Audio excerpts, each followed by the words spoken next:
Bonjour à tous et bienvenue dans cette nouvelle vidéo consacrée à Adobe Photoshop dans sa version CS6 et plus spécifiquement au travail de désaturation partielle sous Photoshop. Pour effectuer une désaturation partielle, il faut d'abord sélectionner les zones que l'on veut ou bien mettre en noir et blanc ou bien remettre en couleur, garder en couleur. Et pour ce faire, il va donc falloir effectuer une sélection la plus précise possible pour que le masque soit de qualité et que les démarcations soient propres, et donc que la désaturation partielle rende le mieux possible. Deux solutions que je connaisse s'offrent à vous. La première, c'est celle du lasso magnétique ici, et la seconde, c'est celle de l'outil plume. On va commencer par celle que je trouve la moins efficace, mais la plus rapide, celle du lasso magnétique.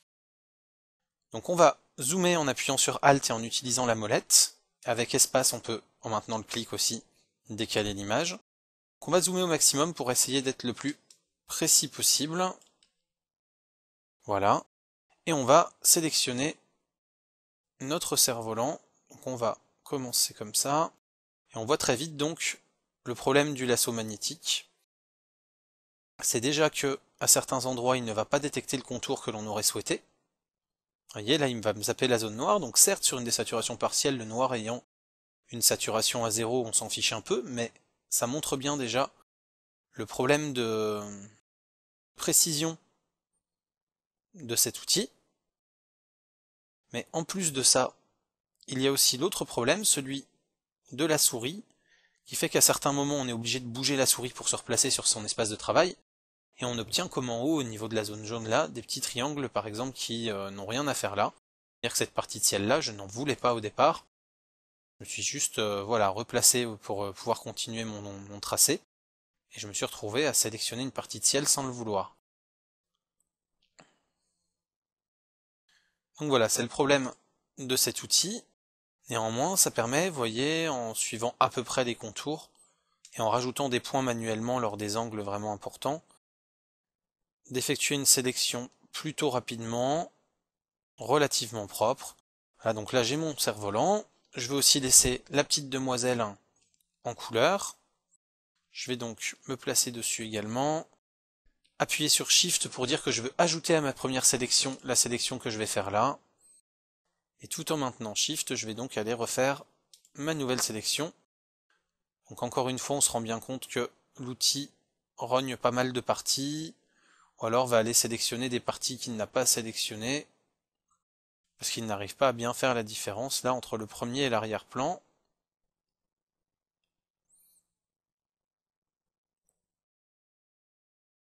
Donc après vous pouvez bien sûr rajouter des points manuellement pour essayer de faire quelque chose de précis. Mais si c'est pour rajouter des points manuellement, l'outil plume sera beaucoup plus adapté, vous comprendrez pourquoi après. Là pour moi le lasso magnétique, son intérêt c'est de le laisser faire et de gagner beaucoup de temps grâce à ça. Donc on va faire cette première version là. Voilà, j'ai rajouté quand même quelques points manuellement, vous l'avez vu. Voilà, j'ai donc une première sélection de ce que je veux garder en couleur. Je vais ensuite faire un clic droit, intervertir, et ensuite me rendre ici dans teinte et saturation, et donc baisser la saturation.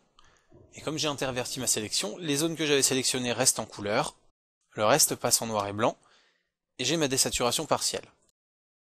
L'avantage c'est que ça a été assez vite, 2 petites minutes à tout casser pour faire ma sélection et ma transformation. L'inconvénient, on le voit ici, c'est l'imprécision du masque. On a des petits liserés, des petits contours, des choses comme ça. Rien de très grave, 1, 2, 3 pixels, des fois une toute petite zone, mais bon, ça reste propre. Le vrai problème,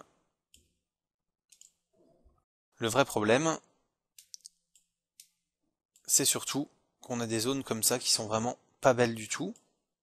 Voilà, comme ici, vous voyez, ou ici le bout de t-shirt. Et donc si, sur un 10-13 ou même un 1.4, ça peut ne pas se voir, vous voyez ici, voilà, on est largement sur une taille A4 et on ne voit pas avec précision les zones qui sont grises ou les zones qui sont colorées, la démarcation se fait plutôt bien. Eh bien on prend le risque quand même que sur un grand format ou sur une qualité d'impression vraiment fine avec quelqu'un d'un peu regardant, eh bien le masque ne soit pas très propre. On va donc annuler ce qui a été fait, et je vais vous montrer la deuxième solution à l'aide de la plume. Donc cette solution va être un petit peu plus longue, et par contre elle va être beaucoup plus performante puisqu'on va pouvoir vraiment être extrêmement précis dans notre sélection, puisqu'on va faire des points droits entre des zones qui sont droites, comme ceci, et après si on se rend compte que la zone n'est pas tout à fait droite, on va pouvoir ici, on va pouvoir comme ça, voilà, définir une zone, ou alors aller à l'autre bout d'une zone un peu courbe, et ensuite venir comme ça, en maintenant le clic après l'avoir posé, venir adapter la courbe à la courbe réelle de notre objet, pour essayer d'obtenir quelque chose de très propre, mais en même temps d'être très propre, et ben d'être un peu long à réaliser.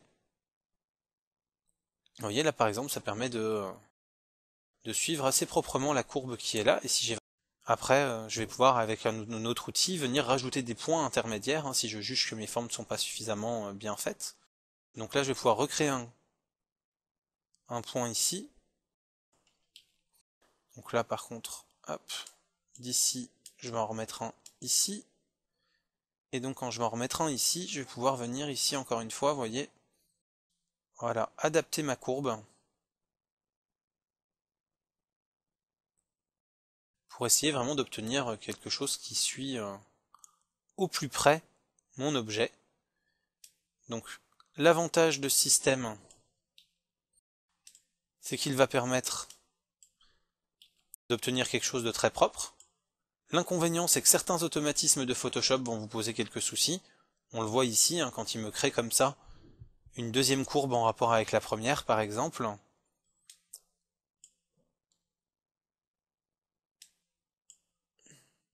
Et où il faut vraiment penser à utiliser par exemple Shift pour éviter ça. Mais par contre, l'avantage vraiment, c'est qu'on va pouvoir être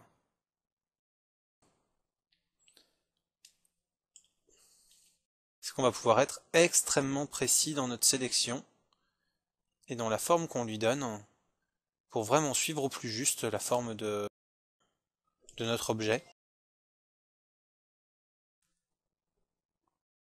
Donc comme vous vous en rendez compte, par contre, hein, c'est assez fastidieux puisque quand on place certains points, comme je vous le disais, on a quand même les automatismes de Photoshop qui viennent un peu gêner.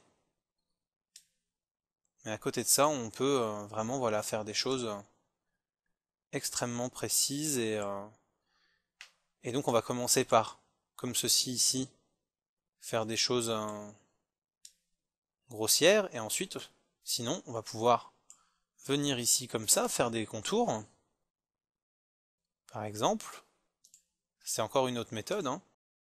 Toujours avec l'outil plume. On va pouvoir venir sélectionner ici donc les diverses zones. Donc je vais zapper le ruban, hein, c'est juste pour vous montrer. Imaginons comme ceci. Et après, dans ce cas-là, toujours avec mon outil plume, je vais venir prendre l'outil conversion de points là.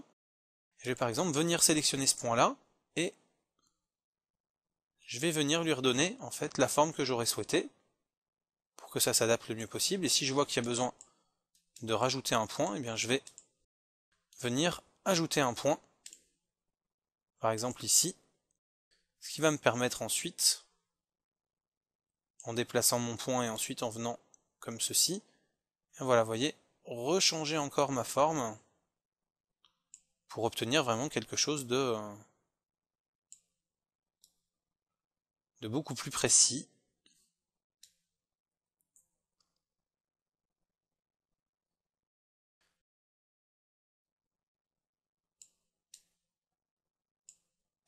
Donc comme vous le voyez, hein, c'est quelque chose qui va être très long, comme je vous le disais, assez fastidieux, mais qui va vraiment, in fine, vous permettre d'avoir une sélection qui sera beaucoup plus propre.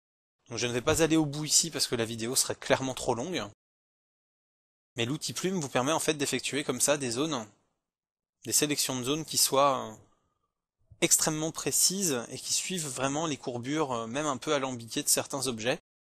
Donc ça demande du temps, comme tout travail de qualité, mais ça vous permet vraiment d'obtenir un résultat qui au final sera parfaitement propre, même sur des agrandissements de très grande taille. Voilà donc pour les deux moyens de sélectionner des zones pour effectuer une désaturation partielle. Et à très bientôt pour une prochaine vidéo. Vous avez aimé ma vidéo? Alors vous avez plusieurs façons de soutenir mon travail. La première est de vous abonner à ma chaîne YouTube. Vous pouvez aussi venir vous abonner sur ma chaîne Facebook, sur ma page Google+, visiter mon site web, ou encore suivre mon flux Twitter. N'hésitez pas, toutes les manières sont bonnes. Dans tous les cas, vous pouvez liker cette vidéo avec le pouce vert, et bien sûr, la partager pour la faire découvrir à vos amis. Merci d'avance pour votre aide.